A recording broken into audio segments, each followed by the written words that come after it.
Estamos no quarto e último sermão da série Crescendo com Pedro, uma série que visa encorajar-nos a crescer na graça e no conhecimento de nosso Senhor e Salvador Jesus Cristo. Eu comecei no início desse mês de junho a falar sobre essa série e eu disse que o verso tema seria o último verso escrito de Pedro que nós temos. Em 2 Pedro 3,18, ele termina a sua segunda carta, e a última que nós temos registro, que ele tem escrito, em que ele fala: antes crescei na graça e no conhecimento do nosso Senhor e Salvador, Jesus Cristo. Então essa é a exortação final que Pedro dá, como se ele estivesse encerrando, fechando as suas cartas, e dando aqui um encorajamento àqueles que liam. Então a série tem sido o quê?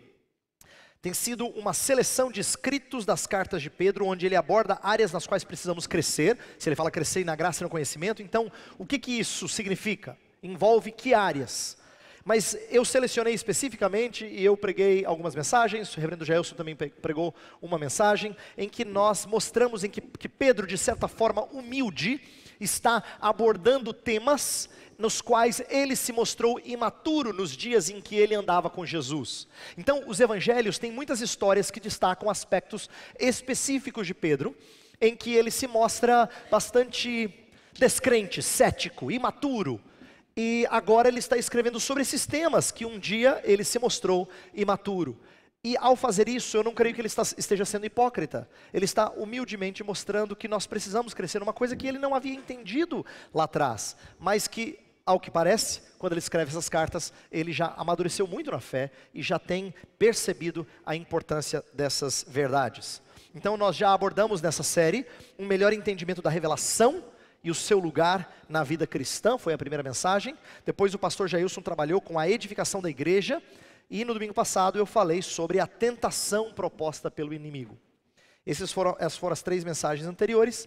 E a quarta e última vai falar sobre a preservação de Deus para com os seus. Então, crescendo na percepção do cuidado que o Senhor tem dos seus. E os textos selecionados são esses. Nós não vamos ler o último, João capítulo 21, mas é uma passagem conhecida que eu farei referência no decorrer da mensagem. Nós vamos ler 1 Pedro capítulo 1, versos 3 a 12, e depois Lucas 22, de 31 a 34, para fazer esse contraste. Uma passagem dos evangelhos, uma passagem das cartas de Pedro. Vamos lá, comecemos com 1 Pedro 1, capítulo 3 a 12. Estou lendo na Nova Versão Internacional. Bendito seja o Deus e Pai de nosso Senhor Jesus Cristo. Conforme a sua grande misericórdia, Ele nos regenerou para uma esperança viva, por meio da ressurreição de Jesus Cristo dentre os mortos, para uma herança que jamais poderá perecer, macular-se ou perder o seu valor. Herança guardada dos céus para vocês que, mediante a fé, são protegidos pelo poder de Deus, até chegar à salvação prestes a ser revelada no último tempo. Nisso vocês exultam, ainda que agora, por um pouco de tempo, devam ser entristecidos por todo tipo de provação. Assim acontece para que fique comprovado que a fé que vocês têm, muito mais valiosa do que o ouro que perece, mesmo que refinado pelo fogo, é genuína e resultará em louvor, glória e honra quando Jesus Cristo for revelado. Mesmo não o tendo visto, vocês o amam. E apesar de não o verem agora, creem nele e exultam com alegria indizível e gloriosa, pois vocês estão alcançando o alvo da sua fé, a salvação das suas almas. Foi a respeito dessa salvação que os profetas que falaram da graça destinada a vocês investigaram e examinaram, procurando saber o tempo e as circunstâncias para as quais apontava o Espírito de Cristo que neles estava, quando lhes predisse os sofrimentos de Cristo e as glórias que se seguiriam àqueles sofrimentos. A eles foi revelado que estavam ministrando, não para si próprios, mas para vocês, quando falaram das coisas que agora lhes foram anunciadas por meio daqueles que lhes pregaram o Evangelho pelo Espírito Santo, enviado dos céus, coisas que até os anjos anseiam observar. Agora, vamos para Lucas 22, segunda passagem, Lucas 22, de 31 a 34.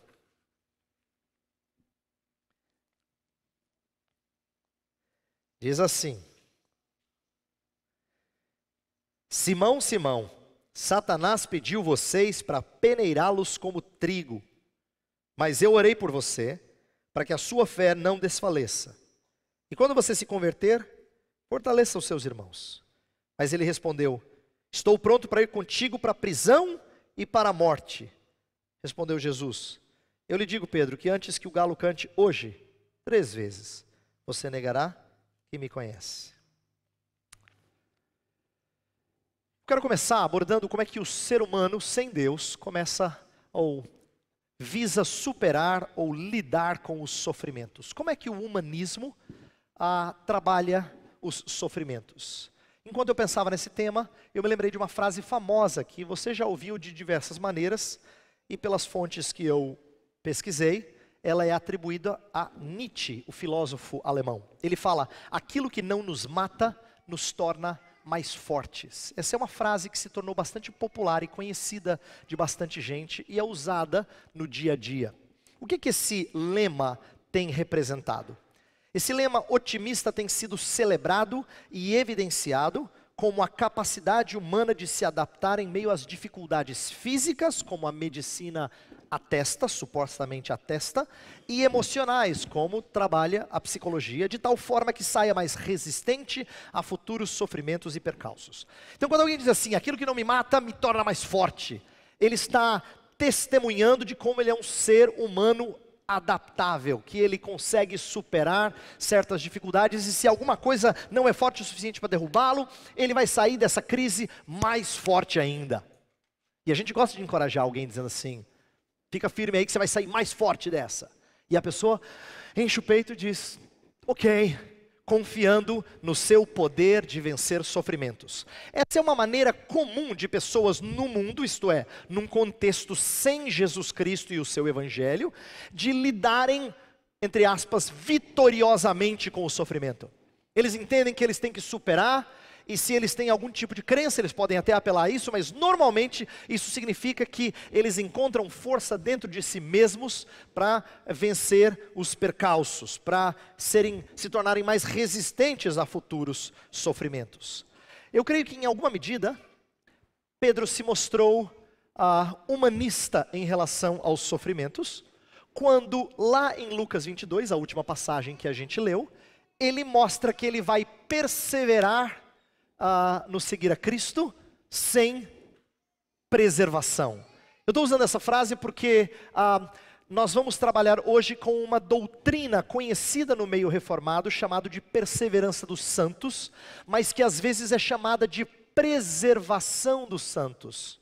Perseverança indica o fato de nós sermos consistentes e continuamente seguidores de Jesus Cristo. Então a perseverança seria o lado humano da descrição dessa doutrina, de como uma pessoa que vem a Cristo continua seguindo a Cristo, enquanto que preservação mostra o lado divino, por assim dizer, de Deus sustentar ou segurar alguém na fé.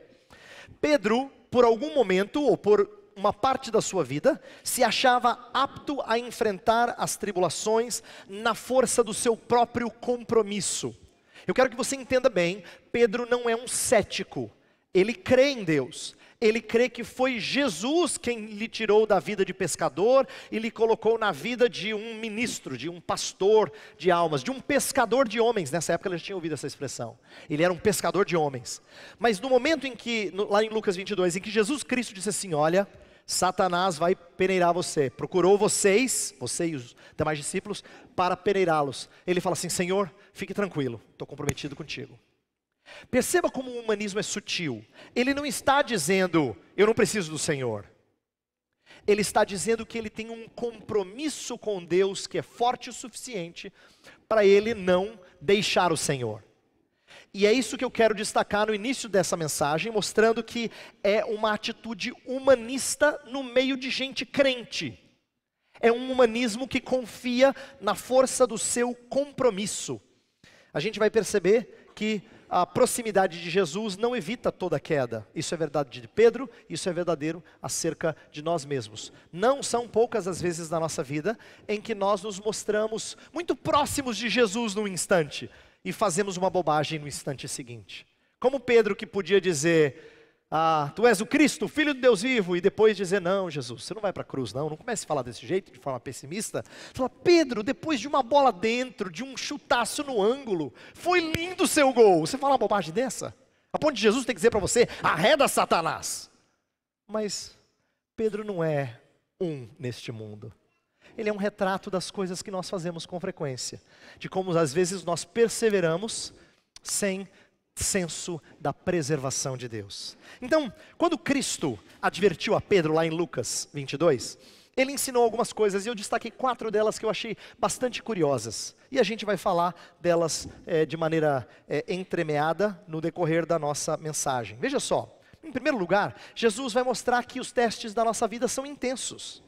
A intensidade, Jesus revelou a intensidade dos testes dessa vida. Quando lá no versículo 31 ele fala assim, Simão, Simão, Satanás procurou vocês para peneirá-los como trigo. Essa ideia de peneirar é uma forma de descrever que nós somos provados de maneira difícil, intensa, em que nós somos testados para ver se a gente passa no teste da peneira, que era frequentemente para separar impurezas daquilo que a gente queria manter puro. Nossa vida é marcada por testes intensos.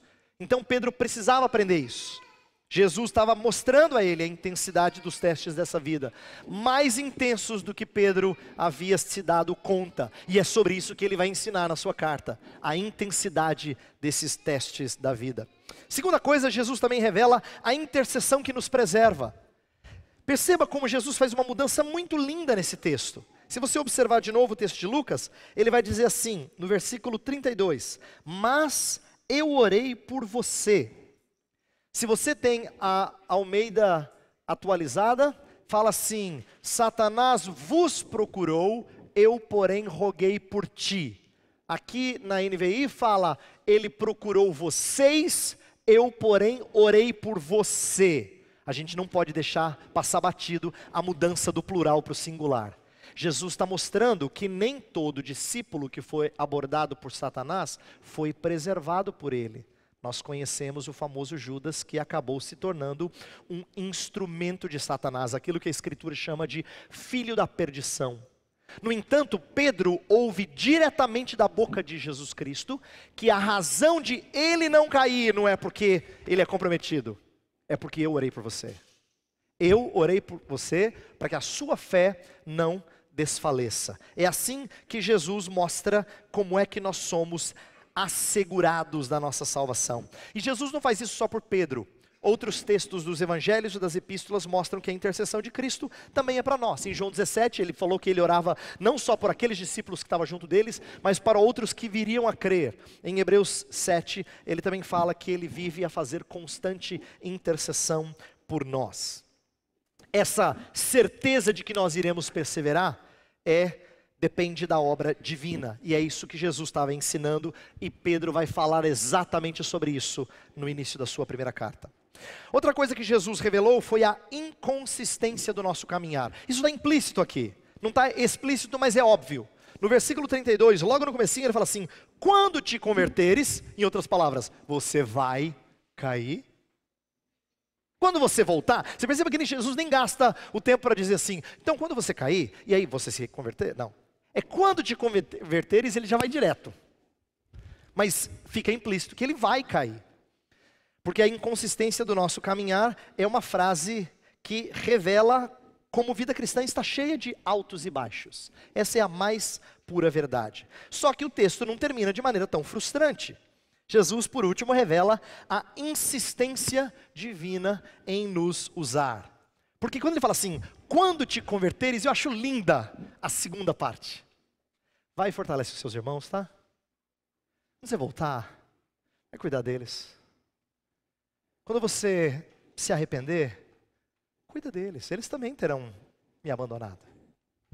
Então Jesus revela coisas preciosas, inclusive essa última, a insistência de Deus em nos usar, mesmo sendo falhos. É assim que Ele nos preserva. Infelizmente, naquele dia Pedro não aprendeu essa lição. Falou, não Senhor, eu não. Estou pronto para ir até a prisão e se necessário a morte. a gente leu o texto todo. Mas, veja só como essas coisas que Jesus revelou não são fáceis de nós acreditarmos e vivermos por ela.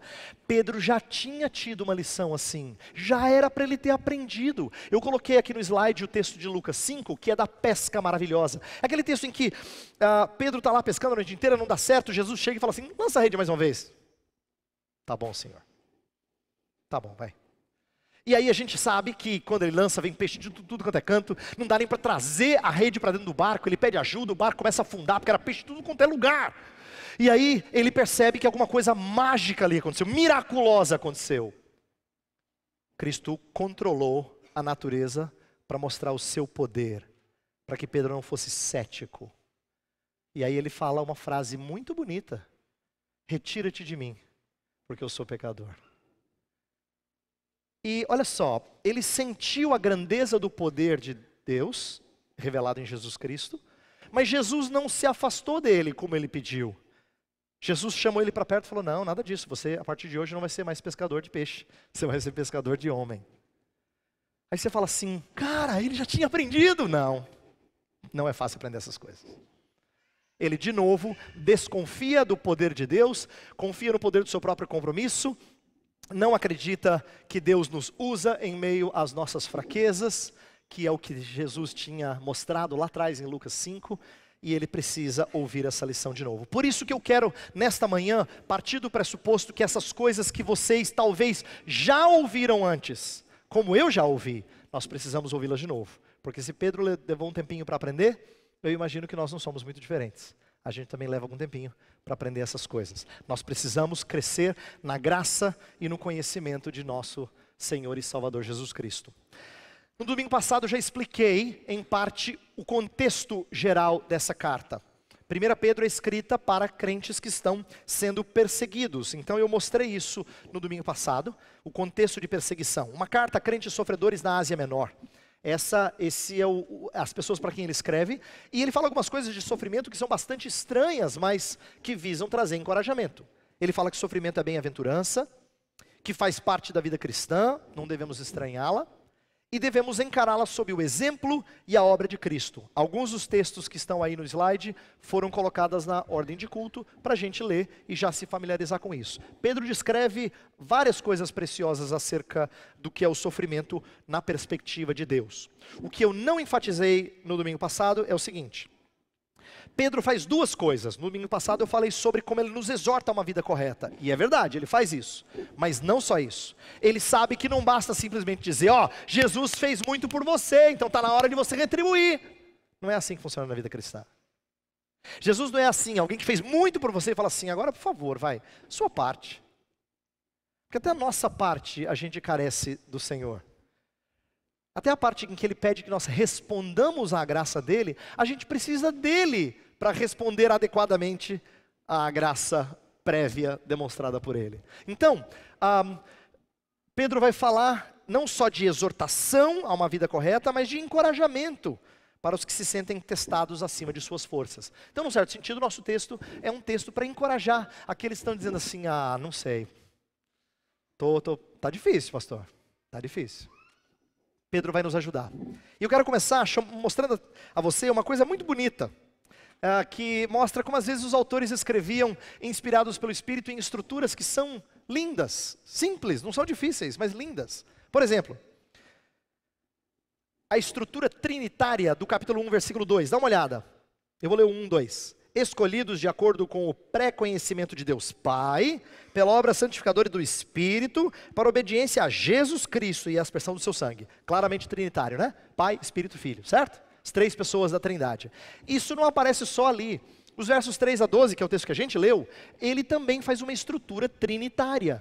Ele começa falando, bendito seja o Deus e Pai de Jesus Cristo que nos regenerou para uma nova vida. Então, tem a ver com a regeneração do Pai. Depois ele fala de como a vida em Cristo é uma vida de realização. Então ele fala do Filho, dos versos 6 até o 9.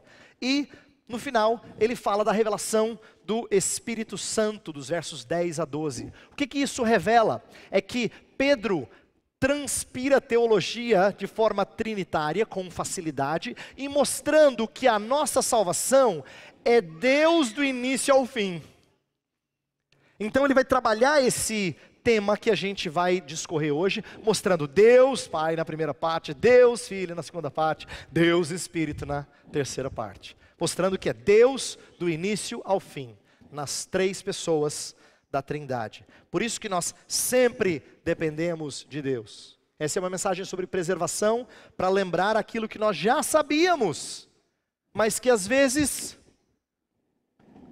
escapa à nossa mente, de que nós sempre dependemos de Deus. Outra tríade na passagem, que é muito bonita, por isso que eu chamei de benditas tríades, é que a palavra salvação é utilizada 3 vezes.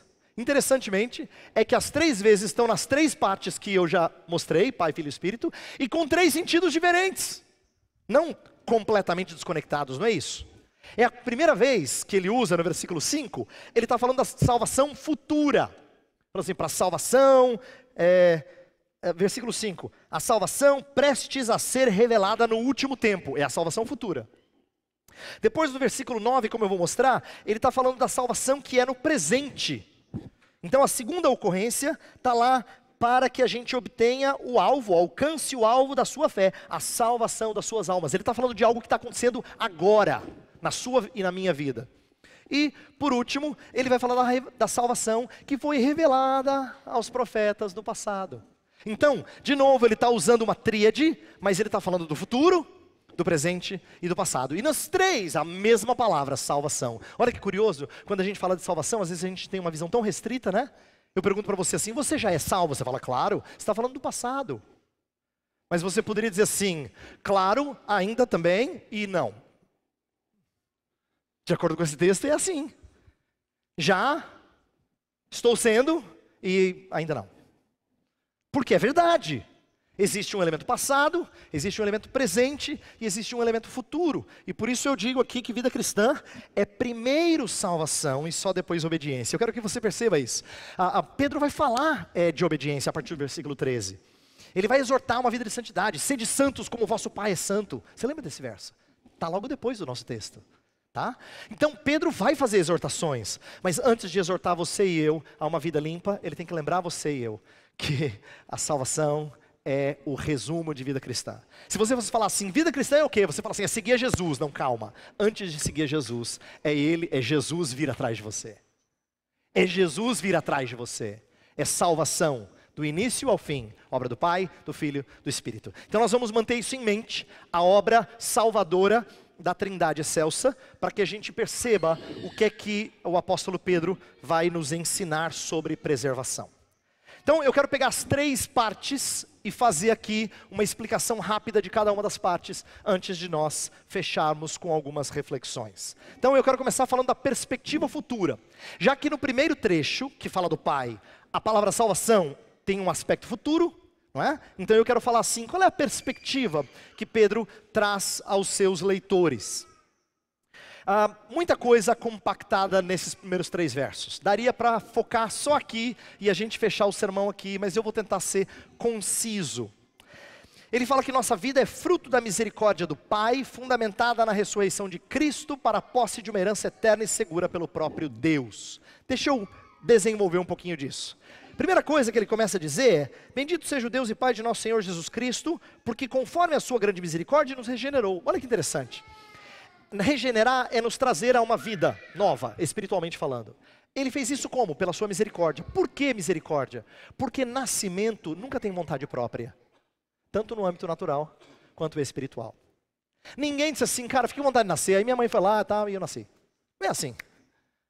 Não tem vontade própria nem no nascimento natural. E a mesma coisa acontece no nascimento espiritual. Você não diz assim, eu quero ser de Jesus. Não. Se você falar isso, você já nasceu. Você já nasceu. Porque a gente não nasce por vontade própria. A gente nasce pela misericórdia de Deus. Então a primeira coisa que ele diz é, pela misericórdia de Deus. É por causa da misericórdia dele que você tem uma nova vida. E sabe por que você tem uma nova vida? É porque Jesus Cristo é dono da vida. Ele entrega e ele toma de volta. E ele é o fundamento. Se você tem vida, é por causa da vida dele. Ele é o fundamento da nossa vida em Cristo, não é? Então, a sua ressurreição é o fundamento disso, é o que ele diz na sequência. Fala assim, Ele nos regenerou para uma esperança viva por meio da ressurreição de Jesus Cristo dentre os mortos. É importante que você se lembre do seguinte: Jesus não ressurgiu dentre os mortos só para no final da história a gente ser também ressuscitado fisicamente. Existem outras conexões da ressurreição de Jesus com a nossa salvação. Uma delas é que agora nós temos vida. Nós temos vida, e essa vida provém da obra de Cristo na ressurreição. Portanto, a ressurreição espiritual, vamos chamá-la assim, ela é baseada na obra de Cristo. Colossenses 3, que é uma passagem que eu já expus há um tempo atrás, fala disso. Se nós ressuscitamos com Cristo, pensemos nas coisas lá do alto, busquemos as coisas lá do alto, porque ele está falando que nós temos vida por causa da ressurreição dele. E qual é o propósito disso? Para a gente alcançar, obter, receber essa herança, que jamais poderá perecer, macular-se ou perder o seu valor. Então, muita coisa bonita dita aqui. Dentre elas é que os 3 qualificativos da herança, essa herança que não pode perecer, macular-se ou perder o seu valor, contrasta com a herança física que Israel já tivera em Canaã.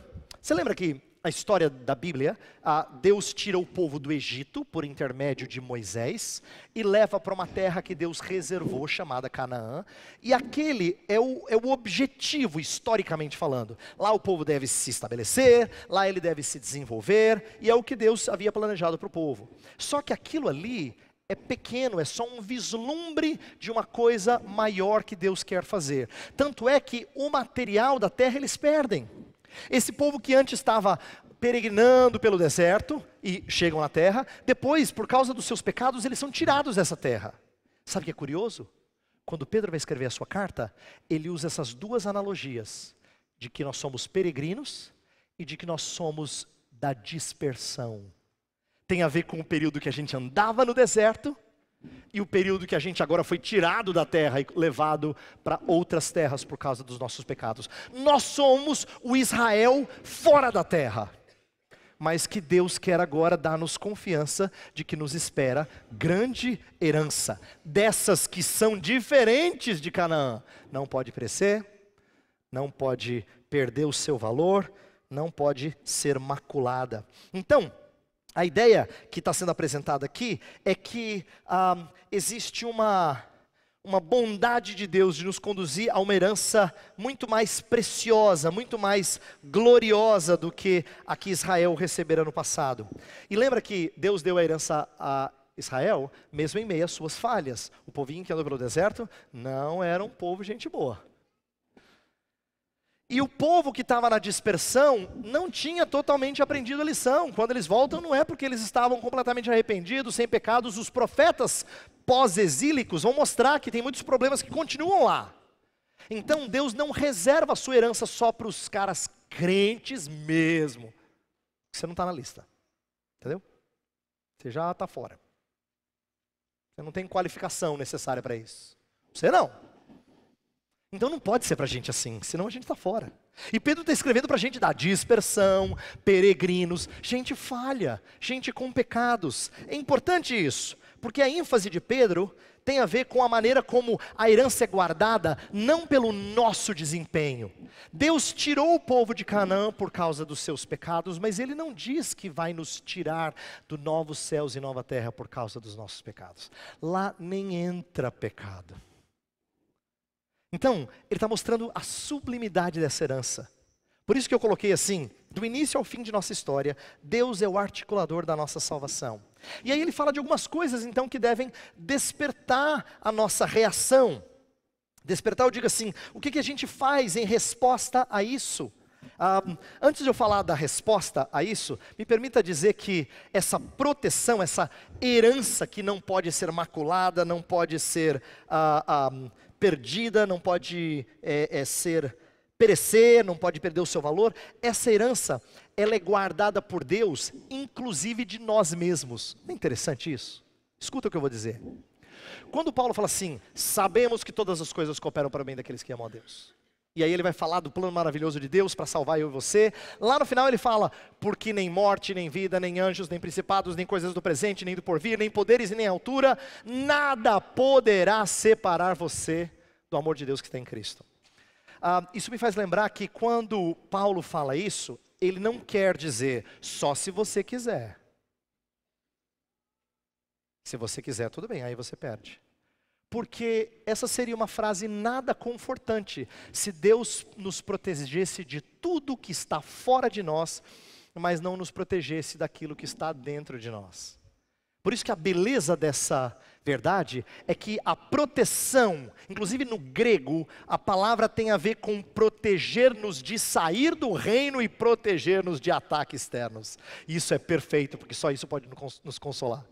Se nós somos protegidos tanto dos outros, quanto de nós mesmos.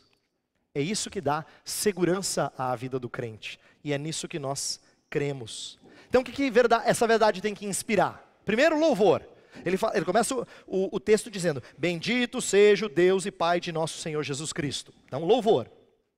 Segunda coisa, sentido para a vida.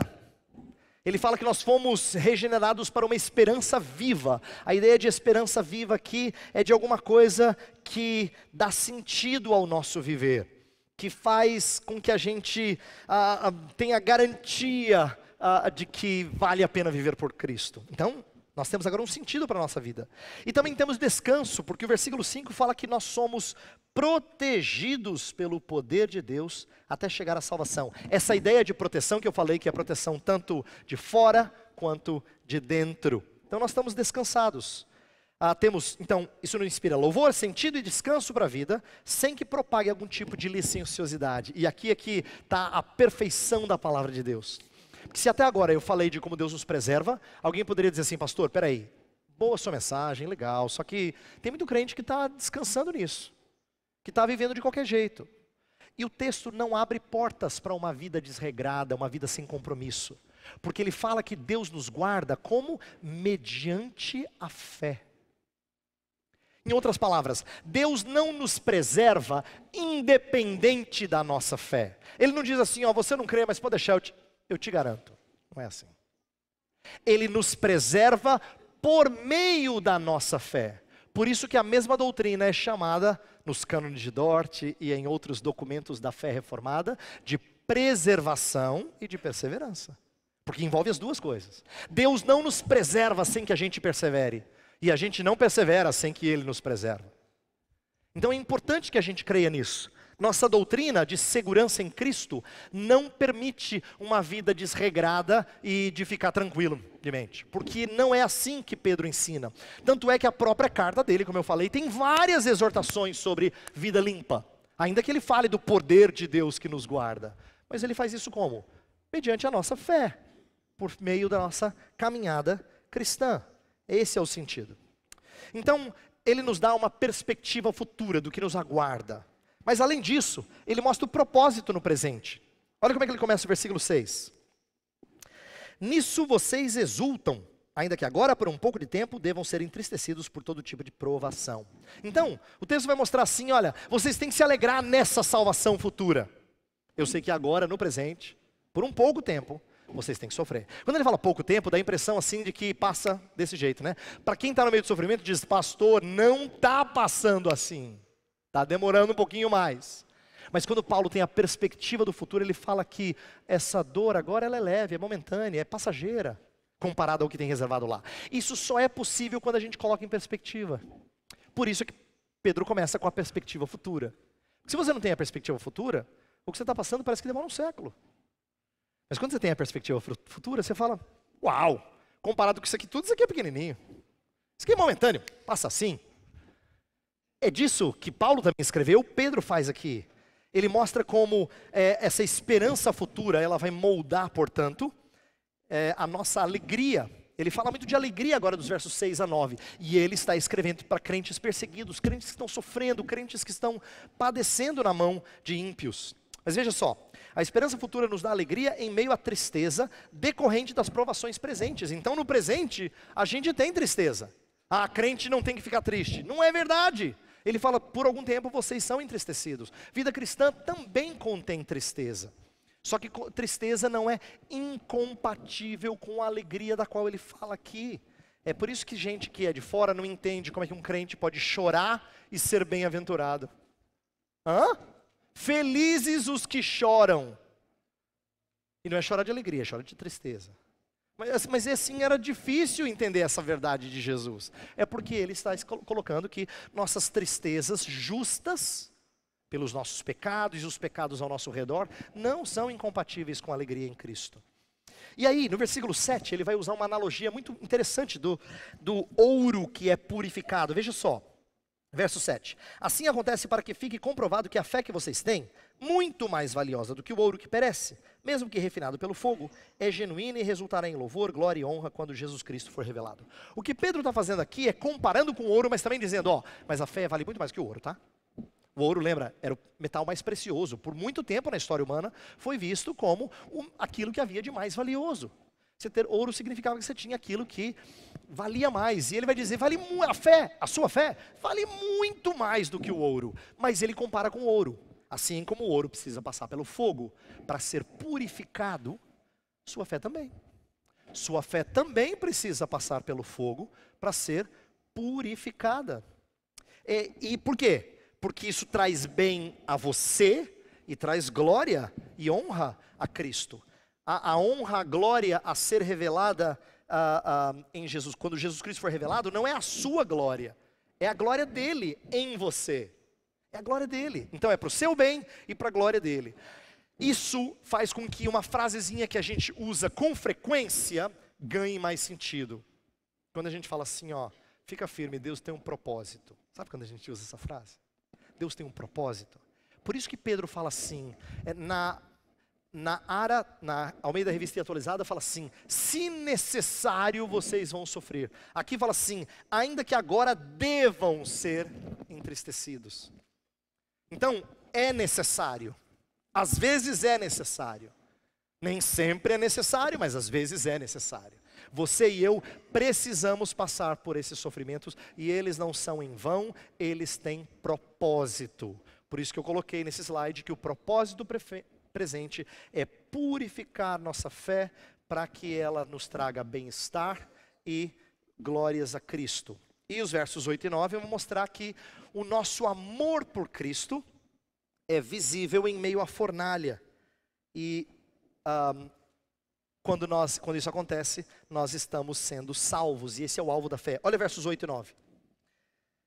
Mesmo não o tendo visto, vocês o amam. E apesar de não o verem agora, creem nele e exultam com alegria indizível e gloriosa. Pois vocês estão alcançando o alvo da sua fé, a salvação das suas almas. Olha o que Pedro está falando agora. Ele está dizendo assim, todas as vezes que vocês sofrem, mas em meio às suas lutas, vocês se achegam a Deus e continuam a amá-lo, vocês estão alcançando o objetivo da fornalha, que é a salvação presente da sua alma, a maneira como Deus vai trabalhando no seu interior, fazendo com que você ame alguém que você não vê. E fala assim, mas você acredita nesse Deus? Cadê Ele? Mas você pode falar do seu amor por Ele, como você não fala de um amor por alguém que você vê do seu lado, você está casado há tantos anos, ou seus filhos, mas você fala assim, esse Cristo eu amo de forma incomparável. Sabe que Pedro está, de certa maneira, lembrando de uma situação. Lembra que em João 21, Jesus Cristo 3 vezes fala assim, Pedro, tu me amas? E Pedro, a resposta certa não era assim, Senhor, o Senhor sabe o que eu fiz, não posso nem dizer que eu te amo. Não é a resposta certa. As 3 vezes ele diz, o Senhor sabe que eu te amo. O Senhor sabe que eu te amo. Na terceira vez ele ficou triste, ele disse assim, o Senhor sabe todas as coisas. E ele não disse, eu não te amo. Ele falou, o Senhor sabe que eu te amo. O que Pedro tinha que aprender naquela hora dura em que Jesus Cristo estava lembrando da traição? Pedro tinha que aprender que o amor por Cristo tem que ser evidenciado. Tem que ser visto. Tem que ser mostrado. E Ele que dá sentido ao teste da nossa fé na vida presente. Você fala, então, quando eu sou testado, Cristo se torna mais precioso para mim? É isso mesmo. E eu o amo mais? É isso mesmo. E Ele se torna então mais precioso do que qualquer coisa na minha vida? É isso. Esse é o objetivo da vossa fé, a salvação da sua alma. Então, Pedro está mostrando que o sofrimento presente tem um propósito, e nós devemos descansar nisso. E ele termina a passagem falando no perscrutar do passado. Versos 10 a 12 fala dos profetas do Antigo Testamento, ainda que conduzidos pelo Espírito a prever os sofrimentos e as glórias de Cristo, tinha algumas coisas que parece que eles não entendem. E eles estão procurando entender melhor. Veja só, versículo 10, ele fala assim: foi a respeito dessa salvação que os profetas que falaram da graça destinada a vocês, investigaram e examinaram. A ideia de que eles estão tentando entender melhor essa revelação que eles receberam do Espírito. No versículo 11 fala, procurando saber o tempo e as circunstâncias. Tentando entender, mas o que lhes é mostrado é que eles não vão entender tudo, porque na verdade a profecia que eles proferem não é primariamente para eles, nem é completamente entendida na vida deles. Olha o versículo 12. A eles foi revelado que estavam ministrando, não para si próprios, mas para vocês, quando falaram das coisas que agora lhes foram anunciadas por meio daqueles que lhes pregaram o Evangelho pelo Espírito Santo. Então, a ideia é que as verdades de Deus vão ficar mais claras para vocês. Lá no passado, as pessoas queriam perscrutar e entender. Eles procuravam entender ainda mais da graça que lhes foi revelada, mas ela foi revelada para o nosso benefício, porque na verdade eles são ministros, significa que eles servem. E quando eles servem, então não é para eles, é para os outros. E se é para os outros, eles entendem parte, não tudo. Mas olha que interessante, eles sabem que é tão precioso que eles gostariam de entender mais. E nem tudo ficou claramente visto por eles naqueles dias. Mas tem mais. O texto termina falando não só dos profetas do Antigo Testamento. Finalzinho do 12 fala que até os anjos anseiam observar. Ou como diz a Almeida Atualizada, e aqui acho que ela é mais feliz, fala, eles anelam perscrutar. Eles querem entender mais profundamente. Aqui tem uma lição preciosa. Até os anjos têm anelado compreender mais profundamente a obra de Cristo na igreja. Efésios 3 fala que Deus dá uma aula sobre igreja para principados e potestades. Isto é, mostrando para eles como é que ele faz o que faz na vida de gente fraca. Não é a história de Pedro? Ele diz assim, ó, o objetivo é Deus mostrar, testar a fé de vocês para que ela chegue no alvo final, que é aperfeiçoar vocês e tal. Ele fala disso na sua carta, é disso que ele está tratando. E ele diz assim, sabe que isso instigou a curiosidade dos profetas? Tem mais, você sabia que os anjos gostariam de entender isso melhor? Esse mistério tão profundo e tão belo é tão apaixonante que os anjos queriam ter aula de teologia avançada. Porque essa obra nunca se esgota. No nosso entendimento, ela sempre tem algo a ser melhor compreendido. Por isso que Pedro sabe terminar a carta dele do jeito que ele terminou. Crescei na graça e no conhecimento do nosso Senhor e Salvador Jesus Cristo. Porque se profetas do Antigo Testamento e anjos anelam perscrutar essas coisas, então você tem que entender muito melhor. Essas verdades são riquíssimas. Eu termino então com alguns encorajamentos decorrentes dessa passagem e das cartas de Pedro como um todo. Mas eu vou focar mais naquilo que eu falei hoje. Primeira coisa é que nós somos encorajados a crescer, não é?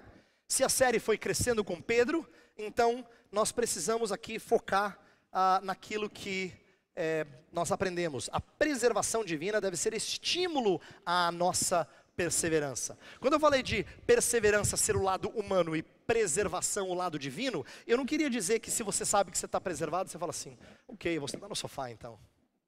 Não é assim que funciona. Na verdade, na vida cristã, quanto mais você conhece genuinamente e descansa e compreende da perspectiva de Deus, a preservação, a maneira como Ele cuida e preserva você, como Ele sustenta você, quando isso se torna mais entendido de verdade, ela estimula a perseverança, ela estimula continuar na caminhada.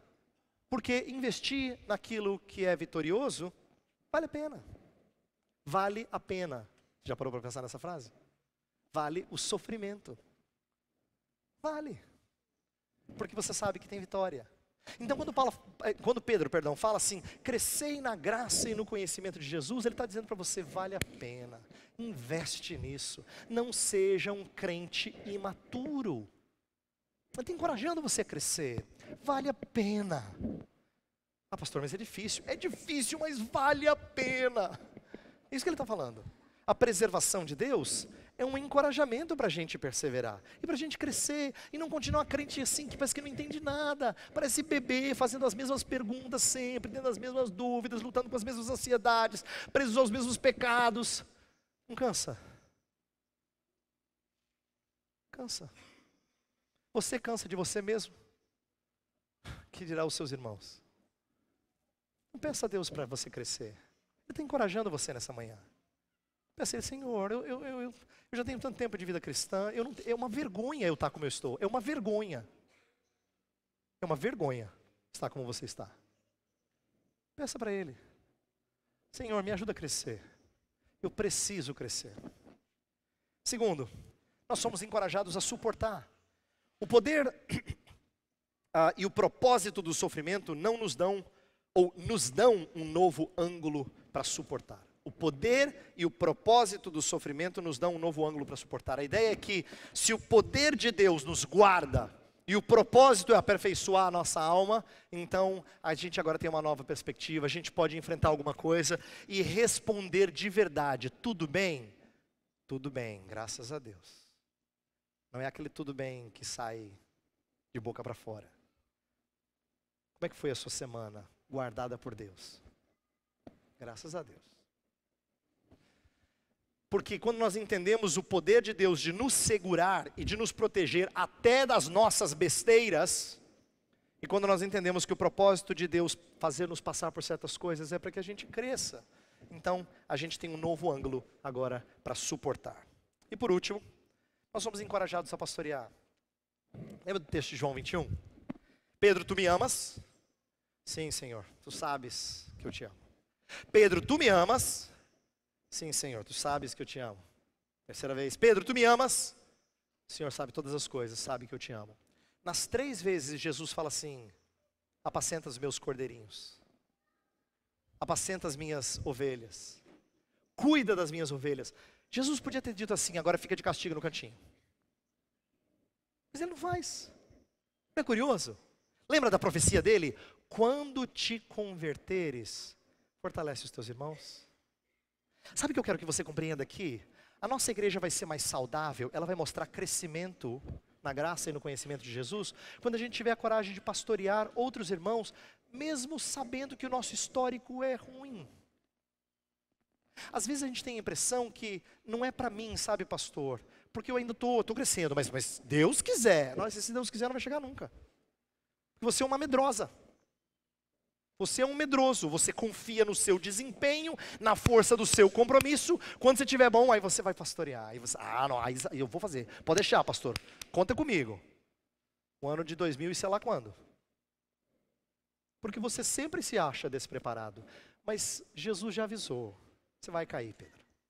Quando te converteres, quando você se arrepender, vai cuidar dos seus irmãos.